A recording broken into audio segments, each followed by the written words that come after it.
জগতে তুমি যাদেরকে আগলে বসে আছো, কাতব কন্তাকস্তে পুত্র সংসারায় অতীব বিচিত্র নলিনী জগতে তারলাং তদ্ভদ অতিশয়। কেউ কারো নয়, কেউ কারো নয়। যেমন একা একা এসেছিলাম, একাই যেতে হবে। তাহলে কৃষ্ণ ভজনের জন্ম পেয়ে যদি সর্বদাই মায়ার বালিশ মাথায় দিয়ে ঘুমায়, তাহলে তো আর গোবিন্দ চরণে পৌঁছানো যাবে না। আমাদের নিজস্ব তো কিছু কাজ আছে মা, আমাদের নিজস্ব কিছু কাজ আছে, সেটা হলো কৃষ্ণ ভজন। সংসারে রান্না বান্না করব, আর ওই সবাইকে খেতে দেব, সবার দেখাশোনা করব, এটাই শুধু আমার কাজ নয়। ভালো একটা বাড়ি তৈরি করব, ভালো জায়গায় ঘুরে বেড়াবো, ভালো পোশাক পরবো, এটাই আমাদের কাজ নয়। আমাদের একটা নিজস্ব কাজ আছে, সেটা কি? কৃষ্ণ ভজন, গুরু কৃপা লাভ করা, কৃষ্ণ কৃপা লাভ করা। 84 লক্ষ জনই ভ্রমণ করে এই সুন্দর কৃষ্ণ বলার বদন পেয়েছি, হরি বলার বদন পেয়েছি। এই বদন পেয়ে যদি হরি বলতে না পারি, তাহলে বনের মধ্যে যেমন বৃক্ষকুল, পশুকুল, কীটকুল, তারা কৃষ্ণ নাম করতে পারে না। আর আমি মানবকুলে জন্ম পেয়েও আমি যদি কৃষ্ণ ভজন করতে না পারি, তাহলে বনের পশুর সঙ্গে আমার আর তফাৎ থাকলো কোথায়? এটাই তো আমাদের প্রথম আশা নয়, এই পৃথিবীতে জেনে রাখবেন।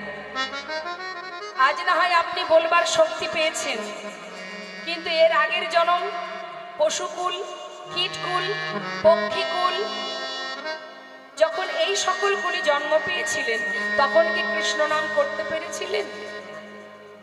ইচ্ছা থাকলেও পারেননি। আমরা পারিনি বাবা। সেই কারণেই ভগবানের কাছে বলেছিলাম যে যদি তুমি মানবকুলে জন্ম দাও, ভবে গিয়ে তোমার নাম করব। যদি মানবকুলে জন্ম দাও, দুহাত দিয়ে তোমার সেবা করব। যদি মনুষ্যকুলে জন্ম দাও, বলবার শক্তি দাও, বদন ভরে তোমার নাম গাইব। কথা দিয়েছিলাম। ভবে আসা মাত্রই পরিবারের সবাই জানিয়ে দিল, এটা মাতা, ওটা পিতা, এটা ভাই, এটা বোন, এটা ইত্যাদি ইত্যাদি সবার সঙ্গে পরিচয় করালো যে এরাই তোমার আপনজন। কিন্তু যার হাত ধরে এলাম, তার কথাটা একবারও কেউ বলল না। তাই ঘরের কোণে বসে মৃদু মৃদু হাসে আর মনে মনে বলে, বড় সাধ করে সাধনা করে আমার কাছ থেকে মানব দেহ পেলি, কৃষ্ণ ভজন করবি বলে ভবে এলি। আমিও দেখব যে কতবার তুই কৃষ্ণ নাম করিস, আর ভগবানের জন্য তুই কি করিস। মাত্র 2টো নকুল দানা বরাদ্দ ভগবানের জন্য। কি গো মা, সেবা দেন তো বাড়িতে? ভগবানের সেবা দেন? হ্যাঁ, কি সেবা দেন? বাতাসা, নকুল দানা? দেখেছেন মাথা নাড়িয়ে নাড়িয়ে বলছে হ্যাঁ। আচ্ছা, আমরা যদি সারাদিনে নকুল দানা খেয়ে থাকি, থাকতে পারবো? পারবো না, পারবো না। ভগবানের জন্য 2 থেকে 4টে নকুল দানা দিয়ে আর ফিরে তাকাবো না, পরের দিন আবার দেখা হবে। কিন্তু নিজেদের জন্য সারাদিন রান্নাঘরেই কেটে যায়, এটা বাদ দিয়ে সেটা, ওটা বাদ দিয়ে সেটা। যখন বাড়ি থেকে বেরিয়ে যায়, 4 দিন 5 দিনের জন্য ঘুরতে গেলাম বিভিন্ন জায়গায়, যাওয়ার সময় বলে গেলাম, তুমি থাকো প্রভু, আমার সংসারটা তুমি দেখো, তোমার সংসার, এটা আমার নয়, তোমার সংসার তুমি দেখো। চললাম। 5 দিন পরে ফিরলাম, বাড়ির সদস্য যারা আছে সবার জন্য কত কি কিনে নিয়ে এলাম, আর ঘরের কোণে যে জন বসে পাহারা দিল, তার জন্য কিচ্ছু এলো না। এটাই আমাদের ভালোবাসা ভগবানের প্রতি। শুধু দেবার বেলায়, নেবার বেলায় অনেক কিছু, কৃপা করো, এটা দাও, ওটা দাও, সেটা দাও। দেবার বেলায় দিতে জানি না। সর্বক্ষণ কৃপণতা। আজ মহাজন বললেন, এই জগতের যা কিছু আগলে বসে আছো সবই মিথ্যা। তাই ভালো যদি বাসতে চাও, যদি তার চরণে পৌঁছাতে চাও, যদি তার কৃপা লাভ করতে চাও, 2 ফোঁটা নয়নবাড়ি বরিশন করো, বদনে হরিনাম করো, আর বদনে মহামন্ত্র জপ করো, আর গৌর চরণকে নিজের সম্পদ মনে করো। কেউ যদি হরিনাম করে মা, তার একটা উপকার আছে। কেউ যদি হরিনাম করে তার একটা উপকার আছে, সে একটা জিনিস পায়। সেটা কি পায়? দেখুন, লাভ ছাড়া তো কেউ চলে না। এই যে আপনারা এখানে আছেন, এখানেও একটা লাভ আছে, কিন্তু কি লাভ? সেই লাভটা কি? বিনা লাভে কেউ কোথাও যায়? তাই এখানে আসার পিছনে কি লাভ আছে? বললেন হরিনাম করলেও লাভ আছে, আবার হরিনাম শুনলেও লাভ আছে। তা সেই লাভটা কি? শুনুন কি বলছে। শ্রী গৌরাঙ্গের মধুর লীলা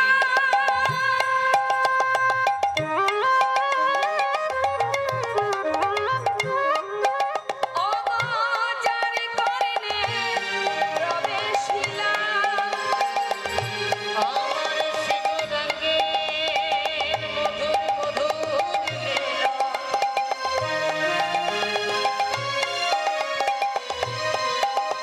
অগোচর করিলে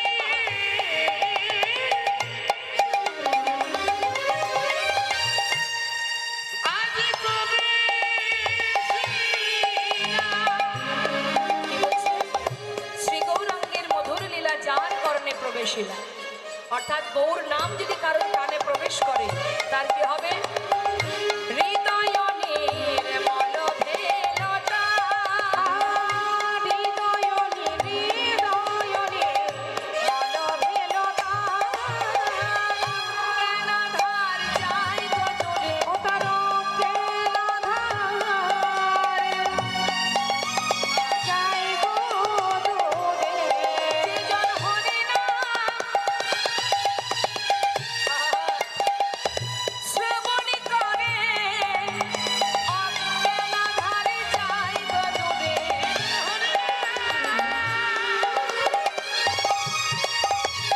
শ্রবণ করে তার অজ্ঞানাধার চাই গো দূরে। যেজন কৃষ্ণ নাম শ্রবণ করে, গুরু চরণ হৃদয়ে ধরে। কৃষ্ণ নাম হরি বল হরি বলে, গুরু চরণ হৃদয়ে ধরে। কৃষ্ণ নাম শ্রবণ করে, চরণ হৃদয়ে ধরে। কৃষ্ণ নাম শ্রবণ করে। তার অজ্ঞানাধার চাই গো দূরে।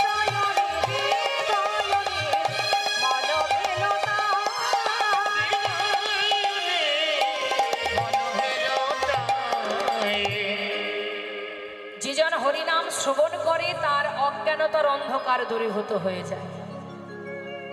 মানে কি বললেন কথাটা? হরে কৃষ্ণ। দেখেছেন?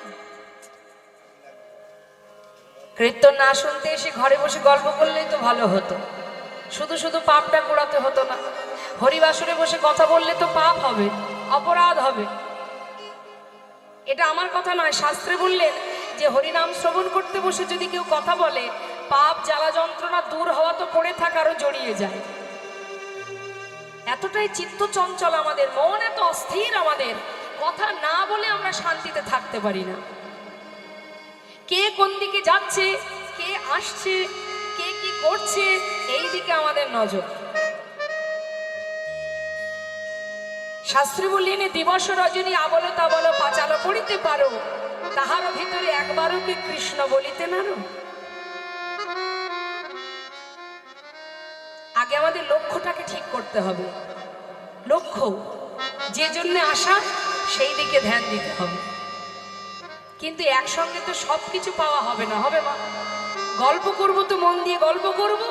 যখন আমরা সেবা করি, তখন যদি আপনার হাতটা ধরে কেউ তুলে দেয়, এই খেতে হবে না চল, কি ভালো লাগবে? ভালো লাগবে? আপনি ঘুমাচ্ছেন, মাঝরাত্রে আপনার হাত ধরে টেনে তোলা হলো, আর ঘুমাস না, চল খেতে যাব, ভালো লাগবে? তাহলে খাওয়ার সময় খাওয়া, ঘুমানোর সময় ঘুমানো। আসলে যখন আমরা লেখাপড়া করি, স্কুলে যাই, স্কুলে গিয়ে যদি বেঞ্চে বসে কথা বলেন, ছেড়ে দেবে মাস্টারমশাই? পড়ার সময় পড়া, তাই তো? ঠিক কৃষ্ণ নাম শুনবার সময় শুধু শ্রবণই করতে হবে, আর কিছু করলে কিন্তু অপরাধ। এটা আমার কথা নয়, 64 প্রকারের অপরাধ আছে। অপরাধ এক রকমের নয়, 64 ধরনের অপরাধ। তার মধ্যে 62 প্রকারের অপরাধ ভগবান ক্ষমা করে, দুটো অপরাধ ক্ষমা করে না। একটা হচ্ছে নাম অপরাধ, আর একটি হলো বৈষ্ণব অপরাধ। তাই বারবার আমি বলবো, গল্প করবেন না, কথা বলবেন না, চিত্তটাকে স্থির করুন, মন দিয়ে কৃষ্ণ নাম শ্রবণ করুন। যদি মনে হয় আপনার ঘুম আসছে, আপনি ঘরে গিয়ে বিছানায় ঘুমিয়ে পড়ুন, কিন্তু পা পোড়াবেন না। কখনো যেন ভাববেন না যে আমার অপরাধ হোক, এমন কোনো কর্ম করবেন না। এখানে বসে গল্প করা মানে পাশে যে ভক্ত মন দিয়ে কৃষ্ণ নাম শুনছে তারও সমস্যা, আর তার যদি হরিনামে বিঘ্ন ঘটে যায়, আপনি কিন্তু অজান্তেই বৈষ্ণব চরণে অপরাধী হয়ে যাচ্ছেন। আর এটা তো ভালোই জানেন যে বৈষ্ণব চরণে অপরাধ করলে তার কি দুরবস্থা হয়। যেটা হয়েছিল নবদ্বীপে, একটা প্রমাণ দিই, সেটা হলো চপল গোপাল। সারা গায়ে কুষ্ঠ হয়েছিল, বৈষ্ণবের চরণে অপরাধ করেছিল বলে। তাই বলবো বারবার চরণ ধরে, কথা বলবেন না। যদি মনে হয় ঘুম আসছে, ঘুমাতে যাবেন ঘরে, কিন্তু কখনো কারোর কাছ থেকে কোনো অপরাধমূলক পাপ কর্ম করবেন না। মহাজন বললেন, হরিনাম যদি কেউ করে, হৃদয় মাঝে কৃষ্ণ প্রেমের উদয় হয়। আর যদি হরিনাম কেউ শোনে, তাতে তার অজ্ঞানতার অন্ধকার দূর হয়ে যায়।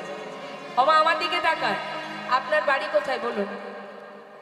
দেখুন, আমরা যে বাবা প্রকৃত জ্ঞান শূন্য, কেউ যদি আপনারা ভাবেন যে আমার প্রকৃত জ্ঞান আছে, হ্যাঁ, ভুল। আমরা সবাই অজ্ঞান হয়ে পড়ে আছি, আমাদের প্রকৃত জ্ঞান কারোরই নেই। মা বলুন, আপনার বাড়ি কোথায়? আপনাকে জিজ্ঞাসা করছি। এইখানে বাড়ি? আপনার এখানে ঠিকানা, এখানে বাড়ি, তাই তো? জায়গাটার নাম কি? রাজারামপুর। এখানে আপনার বাড়ি, এটা আপনার ঠিকানা, তাই তো? আপনি এখানে থাকেন। এর আগে কোথায় ছিলেন? বাপের বাড়ি। বাপের বাড়িতে ছিলেন। তার আগে কোথায় ছিলেন জানেন না? আচ্ছা, যখন মারা যাবেন, মরতে তো সবাইকে হবে, মৃত্যুর পর কি এখানেই থাকবেন? থাকবেন না। তাহলে কয়দিনের জন্য এখানে আসা? মাত্র কয়েকদিনের জন্য এখানে আসা। তাহলে এটা আমার ঠিকানা হয় কি করে? এটা আমার ঠিকানা হয় কি করে? তো দুদিনের জন্য এসেছি। এর আগে কোথায় ছিলাম? এখানে ছিলাম না, অন্য কোথাও ছিলাম। আবার যখন মারা যাব তখনও এখানে থাকবো না, আবার অন্য কোথাও থাকবো। তাহলে এ তো দুদিনের জন্য আসা, কি করে এটা আমার ঠিকানা হতে পারে? এটা তো আমার ঠিকানা নয়। ছেলে মেয়ে বিদেশে যখন চাকরি করতে যায়, তাকে যদি পথের কোনো ব্যক্তি জিজ্ঞাসা করে যে তোমার বাড়ি কোথায়, সে তো তার নিজের ঠিকানাটা বলবে, সে তো সেখানকার ঠিকানা বলবে না। যে আমি অমুক জায়গায় থাকি, আমি দক্ষিণ 24 পরগনায় থাকি, কি আমি অমুক জায়গায় থাকি, এটা জায়গার নাম বলবে তো। তাহলে ঠিক তদ্রূপ একবার চিন্তা করুন, একটু আধ্যাত্মিক চিন্তা ভাবনা করতে হবে মা। আমরা কিন্তু কেউ এখানে, আমাদের এখানে কিছুই নেই, কোনো ঠিকানাই নেই আমাদের। যখন মাতৃগর্ভ থেকে ভূমিষ্ঠ হয়েছিলাম, আমার কোনো জাতও ছিল না। একটা ছোট্ট বাচ্চা যখন জন্ম নেয়, তাকে যদি আপনার সামনে আমি এনে দিই, যদি বলি বলুন তো কোন জাতি, বলতে পারবেন? যদি সেই বাচ্চার আপনাকে জিজ্ঞাসা করি যে এর বাড়ি কোথায়, ঠিকানা কোথায়, বলতে পারবেন? এর নাম কি বলা যাবে? কিছুই আমরা জানি না। একটা শিশুকে দেখলে বোঝা যায় না এ হিন্দু না মুসলিম না খ্রিস্টান, কিছুই আমরা বলতে পারবো না, তাই না? তাহলে এই যে ঠিকানা, এই যে জাত, এই যে নাম, সব কিছু এখানে এসে পাওয়া। কেউ আমাকে দিয়েছে, তাই আমি ব্যবহার করছি। যে নামে আপনারা আমাকে চেনেন, এটা আমি এখান থেকে এসে পেয়েছি। কোনো একজন আমাকে এই নামটা দিয়েছে, সেই নাম আমি নিয়ে ব্যবহার করছি, কিন্তু এটা তো আমার আসল পরিচয় নয়। তাহলে যেখান থেকে আমি এসেছি সেটাই আমার আসল পরিচয়। আবার ফেরার সময় সেখানেই ফিরবো, তার মানে সেটাই আমার ঠিকানা? এটা তো আমার ঠিকানা নয় মা। সেই কারণেই শাস্ত্রে বারবার বলছেন, জীব অজ্ঞানতার অন্ধকারে ডুবে আছে। জীবের প্রকৃত জ্ঞান নেই। জীব তার জ্ঞান শূন্য হয়ে, অজ্ঞান হয়ে মোহের মধ্যে ডুবে আছে। মোহ, সংসার একটা মোহ আর মায়া, একটা বিচিত্র নাট্যমঞ্চ। তাহলে এই মোহ তো আমাদের চিরকাল থাকবে না মা। থাকবে? আজ আছে কাল থাকবে না, একদিন আমাকে ফিরতেই হবে। ফিরে যখন যাব, সেখানে গিয়ে বিচার দেব কি? মানব দেহ পেয়ে ভবে গিয়ে করেছিলে কি? মর্তধামে গিয়ে কৃষ্ণ নাম করেছিলি, তার সেবা দিয়েছিলি, তাকে ভালোবেসেছিলি? না, মায়ার সেবা করতে করতে আমরা যে তার দাস সেটা ভুলে গিয়ে প্রত্যেকে তো মায়ার দাস হয়ে বসে আছি। কিন্তু মায়া কতক্ষণ ভালোবাসে জানেন মা? মায়া তোমাকে ততক্ষণ ভালোবাসবে যতক্ষণ তুমি তাদের জন্য করতে পারবে। জগতে একজন আছে যার কথা না ভাবলেও সে তোমার চিন্তা করে। এই জগতে একজনই আছে যাকে ভরসা করা যায়, যার উপরে নির্ভরশীল হওয়া যায়। এই পৃথিবীতে একজনই আছে যার সৃষ্টি এই ধরিত্রী, সেই সৃষ্টিকর্তা, তার উপরে ভরসা করো। সুখে দুঃখে ভালো মন্দে সর্বক্ষণ তোমার কাছে আছে, শুধু দেখার নয়ন নেই, তাই তুমি দেখতে পাচ্ছ না। এই জগতে কেউ তোমায় রক্ষা করতে পারবে না যদি তিনি রক্ষা না করেন। তাহলে কাকে ভরসা করব? সন্তান, স্বামী, পরিবার? না, রক্ষা করার মালিক একজনই। তাই ভরসাও করো সেখানে, তাকে ভালোবাসো, কর্ম করো, অর্থ উপার্জন করো, ছেলে মেয়ের ভবিষ্যৎ করো, সবই করো, কিন্তু নিজের জনকে ভুলে যেও না, যে তোমার নিজের জন। দেখুন, সবাই মিলে একবার আমরা এই হরিবাসরে দুবাহু তুলে মহামন্ত্র জপ করব। যে মহামন্ত্র ছাড়া কলিজীবের গতি নাই, সেই হরিনাম একবার সবাই মিলে গাইব। একবার দুহাত তুলতে হবে সবাই মিলে। বাহ, এদিকে মায়েরা দুহাত তুলে একবার প্রাণ ভরে মহামন্ত্র জপ করুন, অন্তর থেকে গাইবেন। আমি বলেছি বলেই যে গাইতে হবে এমন কোনো কথা নেই। যদি আপনার মন থেকে চাই, আপনি প্রাণ ভরে গাইবেন, স্বতঃস্ফূর্ত মন নিয়ে গাইবেন। কেমন? হরে কৃষ্ণ হরে কৃষ্ণ। একটু হাত তুলতে হবে, যারা উপরে বসে আছেন একটু হাত তুলুন। হ্যাঁ, কৃষ্ণ কৃষ্ণ হরে হরে, হরে রাম হরে রাম, রাম রাম হরে হরে, হরে কৃষ্ণ বলুন হরে।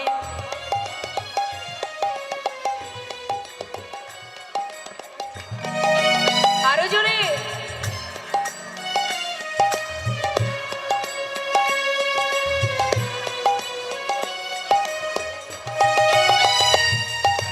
এত মিষ্টি কণ্ঠ এবং এত রিদিমে মানে তালে গাইছেন, খুব ভালো লাগছে। কিন্তু কিন্তু আরেকটু জোর হবে। হ্যাঁ, একটু জোরে মা, আরেকটু জোরে। কেমন? খুব ভালো হচ্ছে, খুব সুন্দর হচ্ছে। হ্যাঁ, প্রাণ ভরে নাম করুন, হরি বল। হরে কৃষ্ণ হরে কৃষ্ণ, কৃষ্ণ কৃষ্ণ হরে হরে, হরে রাম হরে রাম, রাম রাম হরে হরে, হরে কৃষ্ণ বলুন হরে। বাবা,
তাতে কি হয়, হৃদয় থেকে অজ্ঞানতার অজ্ঞানতার অন্ধকার দূর হয়ে জ্ঞানের আলো প্রকাশ হয়। আর যদি কেউ হরিনাম গায় তাহলে হৃদয় মাঝে কৃষ্ণ প্রেমের হৃদয় হয়। হ্যাঁ, তো আজ এই সুন্দর মহতী হরিবাসরে আমরা সবাই মিলে গৌর কথা শুনতে শুনতে লীলা কথায় যাব। আসুন, যে মহাজন এই পদাবলী লিখেছেন তার চরণে সবাই আমরা প্রণাম জানাবো।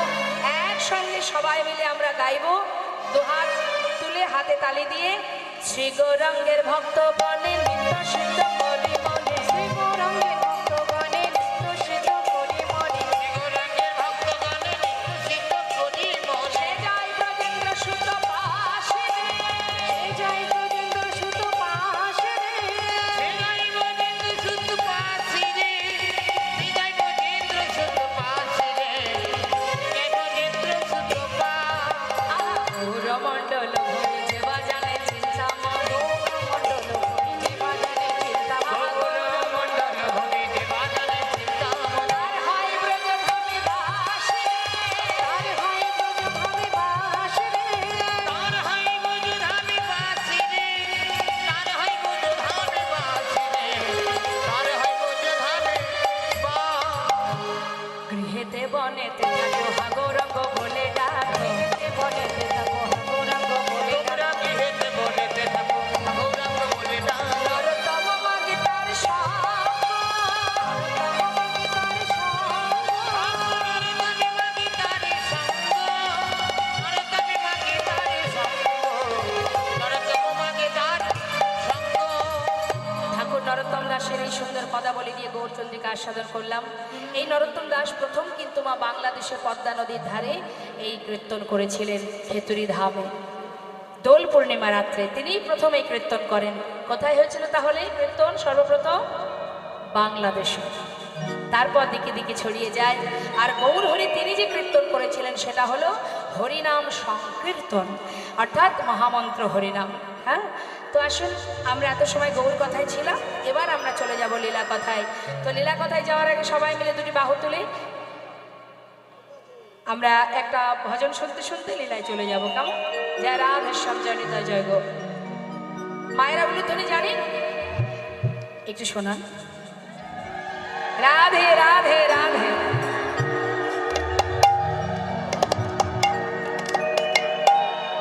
বাহ, খুব সুন্দর। চলো চলো চলে যা। আচ্ছা, কে কে গেছেন বৃন্দাবনে একটু দেখি হাত তুলে দেখা। যাওয়া হয়নি? বলুন তো বৃন্দাবনে সরকারকে। রাধে রাধে, খুব সুন্দর বললেন। চলো চলো চলে যা কোথায়? বৃন্দাবনে, চলো রে সবাই। চলো চলো চলে যা,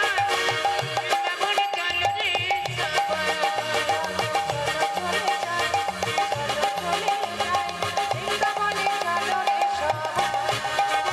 শ্রীমন্দিরের সাথে লয়ে, শ্রীমন্দিরের সাথে লয়ে হলে খেলিছে গানা। চলো চলে যা, বৃন্দাবনে চলো রে সবাই। চলো চলো চলে যাই,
যারা হাত তুলে জয় না দেবেন বৃন্দাবনে কিন্তু যাওয়া হবে না। সবাই মিলে একসঙ্গে বলবেন, বলিয়ে রাধা রানী কি, বৃন্দাবন ধাম কি, বাঁকে বিহারী লাল কি। বাহ, মনের ভিতরে একটু জোর রাখতে হবে তো, ঠিকঠাক না ডাকলে আসবে না, তাই না মা? ডাকার মতো ডাকতে হবে, না ডাকলে আসবে? হরি বল। মধুময় শ্রীধাম বৃন্দাবনে ভগবান কৃষ্ণের সঙ্গে মিলন হয়েছিল যে ভক্তের কথা আমরা শ্রবণ করব। মুর্শিদাবাদ জেলার মস্ত বড় জমিদার, যার নাতি মস্ত বড় জমিদার গোবর্ধন দাস। আহা, যে বড় জমিদার, আহা, এই যে লালাকে ঠাকুর দাদা নাম রেখেছিল, যার নাম ছিল বাবা গঙ্গা গোবিন্দ সিংহ। এই গঙ্গা গোবিন্দ সিংহ, তার ছেলের নাম ছিল প্রাণকৃষ্ণ সিংহ। একটু মন দেবেন কথার মধ্যে মা। আমাদের ভক্তের কথা কেন শুনতে হয় জানেন? ভক্তের জীবনী শুনলে কিছুটা অভিজ্ঞতা হয়। কি হয়? যে কেমন করে ভক্ত ভগবানকে ভালোবেসেছিল, সেটা জানা মানেই কিন্তু আমরাও সেই পথ, যাতে সেই পথ আমরাও ধরতে পারি, সেই পথ অনুসরণ করতে পারি, সেই জন্য ভক্তের জীবনী শুনতে হয়। তা বলছি, গঙ্গা গোবিন্দ সিংহের ছেলের নাম প্রাণকৃষ্ণ সিংহ, আর প্রাণকৃষ্ণ সিংহের ছেলের নাম কৃষ্ণচন্দ্র সিংহ। এই যে কৃষ্ণচন্দ্র সিংহ মা, এই কৃষ্ণচন্দ্র সিংহের ঠাকুর দাদাকে কে? ঠাকুর দাদা আমার সঙ্গে কথা বলতে হবে কিন্তু, না হলে কিন্তু জানবো আপনারা শুনছেন না। গঙ্গা গোবিন্দ সিংহ, তাই তো? ভালো করে জানুন, তিনটে জেনারেশন ভাবুন। প্রথম হচ্ছে গঙ্গা গোবিন্দ সিংহ, তার ছেলে প্রাণকৃষ্ণ সিংহ, তার ছেলে কৃষ্ণচন্দ্র সিংহ। তাহলে কৃষ্ণচন্দ্র সিংহের ঠাকুর দাদা হলো গঙ্গা গোবিন্দ সিংহ। এই ঠাকুর দাদা ভালোবেসে নাম দিয়েছিল লালা। তা এই লালা একটু একটু করে যখন তার 12 বছর বয়স, একটু শান্ত হন, শান্ত হয়ে বসুন। 12 বছরের ছেলে অনেকেরই ঘরে আছে। তার ছোট্ট ছেলেটি কাচারি বারান্দাতে বসে আছে, আর ওই জমিদার মহলে একজন কন্যাদায়গ্রস্ত পিতা, তিনি কিছু সাহায্যের জন্য এসেছেন। এখন ওই জমিদার মহলের একটা নিষেধাজ্ঞা আছে যে তিনি ওই মহল থেকে কাউকে কোনোদিন কিছু দান করবেন না, যখন তখন যাকে খুশি তাকে দান করতে পারবেন না।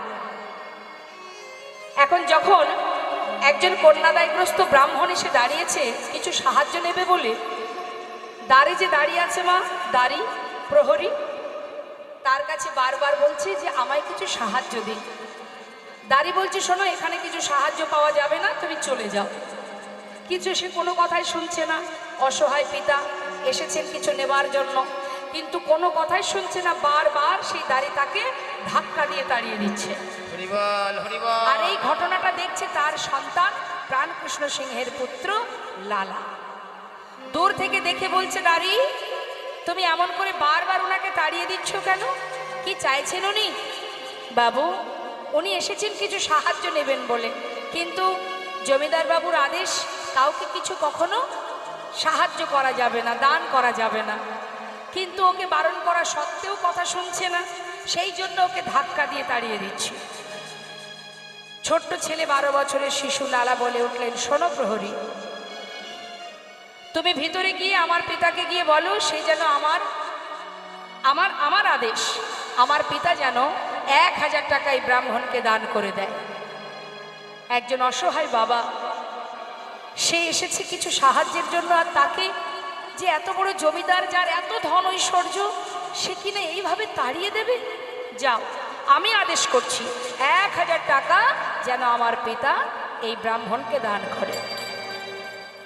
ভিতরে যেই না প্রহরী গেছে, সেই কথা শোনা মাত্রই বলে উঠলেন, এত বড় স্পর্ধা আমার পুত্রের, 12 বছরের শিশু, সে কিনা আমার উপরে আদেশ করে, জমিদারের উপরে আদেশ করে।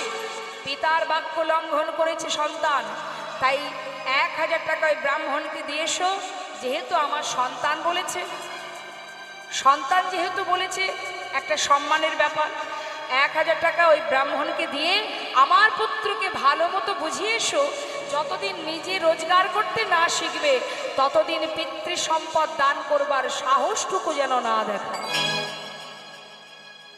এই কথা যেই না শুনেছে মা 12 বছরের ছেলে লালা, শোনা মাত্রই জীবনে মনে মনে স্থির করে নিলেন, যার এত ধন ঐশ্বর্য, যার এত সম্পদের মালিক, আজ তার মন এত ছোট, এত নিচু মনের মানসিকতা যার, তার সন্তান হয়েছি আমি।